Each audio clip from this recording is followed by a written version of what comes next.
এবং আপনি মিডিয়াতে চারিদিকে ভাইরালটা জিনিসটা ভাইরাল করেছেন, এতে আমার সুবিধা হয়েছে এবং উনি প্রথম কিস্তি টাকা দিয়েছেন। হ্যালো, আজকে আপনাদের কাছে বিশেষ কিছু কথা তুলে ধরতে এসেছে। কি জানেন? বিগত ৪-৫ মাস আগে বিশ্বনাথ দাস নামে এক ব্যক্তির বাড়ি ঘর আসবাবপত্র টাকা পয়সা গরু ছাগল সমস্ত কিন্তু আগুনে পুড়ে ভস্মীভূত হয়ে গেছিল এবং সেই ফ্যামিলি এতদিন ধরে বিভিন্নভাবে কষ্টের মধ্যে দিয়ে তারা কিন্তু এই তাঁবু খাটিয়ে বাড়িতে থাকতেন। কিন্তু এখন উনি কি পর্যায়ে রয়েছে এবং আমরা বিভিন্ন দিক থেকে উনি যাতে সরকারিভাবে একটা কিছু পায় সেই দিক থেকে আমরা কিন্তু সচেষ্ট এবং আমরা চেষ্টা চালিয়ে গেছি। সেই চেষ্টার ফল কি হলো সেটা আপনাদের আজকে সরাসরি তুলে ধরবো। ওয়েলকাম। আমি যাচ্ছি সেই বিশ্বনাথ দাসের বাড়ি। আমি সেই ফ্যামিলিটা যে কত দুঃখ কত কান্নার উপর দিয়ে তারা এই বসবাস করছিলেন সেই ফ্যামিলিটার কিন্তু আজকে সেই কষ্টটাই তুলে ধরার চেষ্টা করব। দেখতেই পাচ্ছেন সেই তাঁবু আজও রয়েছে। এত কষ্টের মধ্যে এই তাঁবুতে এরা কিন্তু এই শীতে কনকনিতে বসবাস করছে। তো দাদা কেমন আছেন? এই তো দাদা মোটামুটি আছি। মোটামুটি। হ্যাঁ। তো আপনি এই তাঁবুতেই বসবাস করছেন এখন? হ্যাঁ, এখন তাঁবুতে বসবাস করছি। তার কারণ হচ্ছে দিদি টাকা দিয়েছে, হ্যাঁ, প্রথম কিস্তি ৬০,০০০ টাকা। হ্যাঁ, হ্যাঁ, এখন ঘরটা তো আস্তে আস্তে করতে হবে, সেই জন্য আমি ওই তাঁবু সাইডে রেখে দিয়েছি। এখানে এখানে থাকছি আর ওইখানে ঘর তৈরি একটু হচ্ছে। দেখান কিভাবে কি থাকছেন আর কোথায় ঘর করছেন। আপনাদের সেটাও তুলে ধরার চেষ্টা করছি, দেখতে পাচ্ছেন। তাহলে এই যে এখানে থাকছে, এই যে এখানে রান্না, থাকেন? এই যে রান্নার হাঁড়ি টাড়ি, হ্যাঁ, হ্যাঁ। হ্যাঁ সমস্ত কিছু রয়েছে আচ্ছা। এবং এখানেই খাওয়া দাওয়া করছি। হ্যাঁ, হুম, হুম। আর বাড়িটা এই এই এই যে একই জায়গাতেই তৈরি হচ্ছে। আচ্ছা, এই বাড়িটা তাহলে আপনি করছেন? হ্যাঁ, মাননীয় মুখ্যমন্ত্রীর সহায়তায় যেটা প্রথম কিস্তির টাকাটা আমি পেয়েছি সেই টাকাটা এই জায়গায় আমি ইনভেস্ট করেছি। হ্যাঁ। হুম। সত্যি কথা আজকে আমি বিশাল খুশি, কারণ আমার যে ভাই বিশ্বনাথ দাস, আমি চাইছিলাম সে মানে যত দ্রুততম সরকারিভাবে যাতে একটা ঘর পায়। কিন্তু সত্যি এই বাংলার মুখ্যমন্ত্রী, দয়ালু মুখ্যমন্ত্রী, মানবিকতা এবং বিশেষ মানুষের পাশে থাকার যিনি মুখ্যমন্ত্রী, তাকে আজকে কি বলবেন? আমি যখন আমার ঘর পুড়ে যাওয়ার পরে আমি দিশেহারা হয়ে গিয়েছিলাম হ্যাঁ, এবং তারপরে আমি প্রথম হ্যাঁ, হ্যাঁ, সরাসরি মুখ্যমন্ত্রীতে হুম, আমি ফার্স্ট অফ অল গিয়েছিলাম বিডিও অফিসে হ্যাঁ, এবং ওখানে বিডিও অফিসে যেসব কর্মদক্ষগুলো রয়েছে হ্যাঁ, তাদেরকে আমি বললাম যে আমার একটা ইমিডিয়েট ঘরের দরকার, হ্যাঁ, আমার থাকার কোনো জায়গা নেই, হ্যাঁ, তো আপনারা যদি দেন তাহলে ভালো হয়। হ্যাঁ, তো ওরা বলল এটা একমাত্র রাজ্য স্যাংশন করতে পারে, হ্যাঁ। আমাদের স্যাংশন করবার মতো সেরকম পাওয়ার নেই। যাক, রাজ্য সরকারের এই ঘর তারপরে দেওয়াতে কতটা হ্যাঁ, খুশি? হ্যাঁ, খুব খুশি। তারপরে আমি ৩ মাস আগে মাননীয় মুখ্যমন্ত্রী কাছে অর্থাৎ সরাসরি মুখ্যমন্ত্রীতে আমার ওই নাম্বারটা জানা ছিল। হুম, আমি ওতে আপিল করেছিলাম হ্যাঁ, এবং আপিল করবার পরে হ্যাঁ, এবং আপনি মিডিয়াতে চারিদিকে ভাইরালটা জিনিসটা ভাইরাল করেছেন, এতে আমার সুবিধা হয়েছে হুম, এবং উনি প্রথম কিস্তির টাকা দিয়েছেন হ্যাঁ। এবং দ্বিতীয় কিস্তির টাকা পেলে আমি বাড়িটা পুরো নির্মাণ করতে পারবো। তা এখন মুখ্যমন্ত্রী মাননীয় বাংলার মুখ্যমন্ত্রীকে আমি অভিনন্দন জানাচ্ছি। বাংলার ঘরে ঘরে যেন বাংলায় প্রতিবার যেন এই মাননীয় মুখ্যমন্ত্রী এরকম ভাবেই থাকেন এবং এরকম ভাবেই জনগণের সেবা করে যান। আমরা মুখ্যমন্ত্রীকে আশীর্বাদ জানাচ্ছি, ওনার দীর্ঘায়ু কামনা করছি। একদম চিন্তা করেন, আজকে বাংলার মুখ্যমন্ত্রী সত্যিই তিনি মানুষের পাশে থাকে প্রমাণ করে দিলেন। তিনি একবার নয় দুইবার নয়, বাংলার প্রত্যেকটা ঘরে ঘরে প্রত্যেকটা মানুষের কাছে তিনি যে মানুষের কাজ করেন সেটা কিন্তু এই বিশ্বনাথ দাসের মুখ থেকে আজকে প্রমাণ হলো এবং তার দীর্ঘায়ু কামনা করছেন। বলতে এই মানুষটা একদিন চোখের জল ফেলেছিল, চোখের জল ফেলে এতটাই আগুনে পুড়ে ভস্মীভূত হয়ে গিয়েছিল, ওর নিজের হাতগুলো পুড়ে গিয়েছিল। এই যে দেখেন সব পুড়ে গিয়েছিল, এই হাতগুলো পুড়ে গিয়েছিল, চোখে টস টস করে জল বাইর হতো।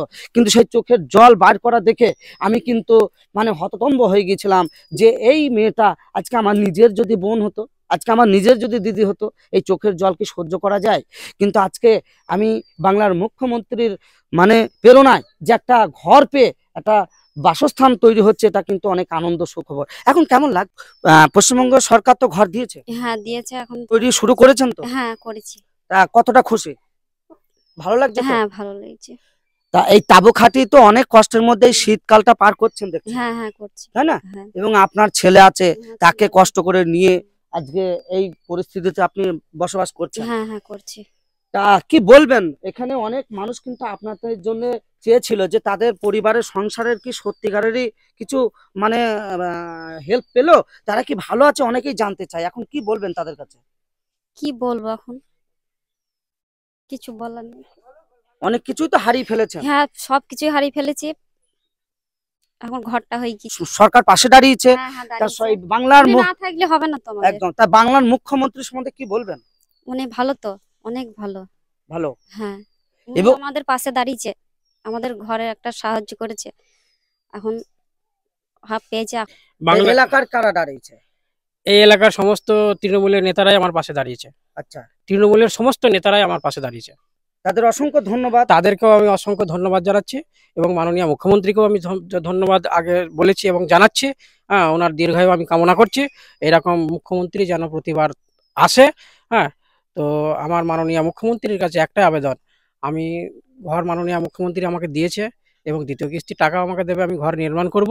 কিন্তু বর্তমান আমি কর্মহীন হয়ে পড়েছি, কারণ আমার 4 থেকে 5 লক্ষ টাকার ক্ষতিপূরণ হয়েছে। একদম। যদি মাননীয় মুখ্যমন্ত্রীর কাছে কোনো স্কিম থাকে আর্থিক সহায়তার, তাহলে যদি মনে করে যে দেবো বা সেই দপ্তর পাবার উপযুক্ত, সেই দপ্তর থেকে যদি দেয় তাহলে আমার একটু উপকার হয়। আচ্ছা। এবং 9 থেকে 10টা ছাগল আমার যে গোটারি ছিল, আমি শুরু করেছিলাম, তো শুরু করবার 1 বছরের মাথাতেই আমার গোটারিটা পুরো শেষ হয়ে গিয়েছে।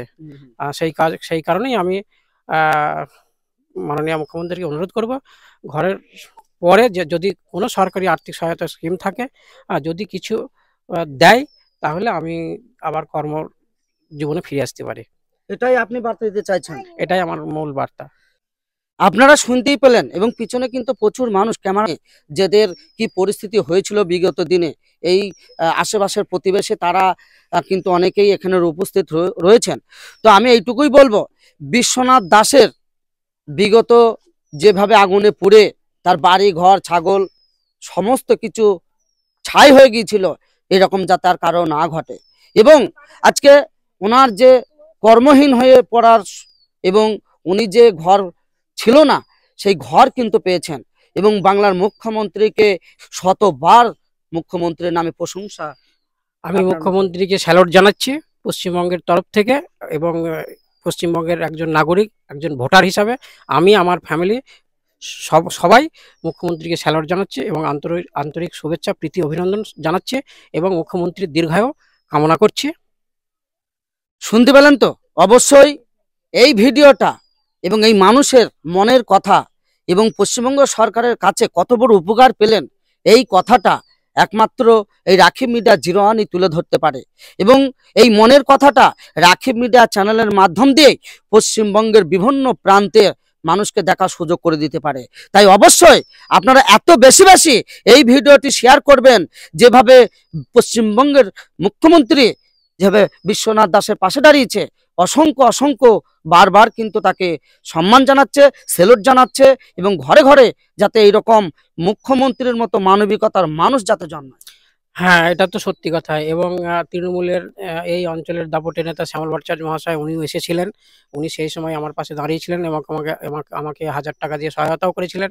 আমার পাড়ার যে সমস্ত তৃণমূলের কিছু লিডার মানে নেতা রয়েছে, হ্যাঁ, অর্থাৎ তারাও আমাকে সহযোগিতা করেছিল, এবং আমাদের যিনি মেম্বার রশিদ, সেও সহযোগিতা করেছে।